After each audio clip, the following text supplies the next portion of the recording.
These are the parts that were just formed and they're ready to go to the trimming machine.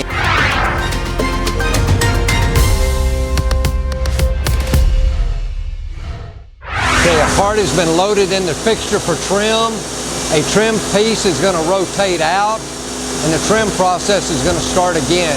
You notice everything is behind an enclosure for the safety of the employees. There's no chips in contact.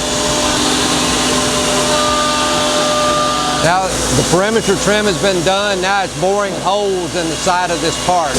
Okay, these fixtures are vacuum fixtures. The parts are held to the vacuum fixture with a vacuum. The part's indexing out and the process will start over again.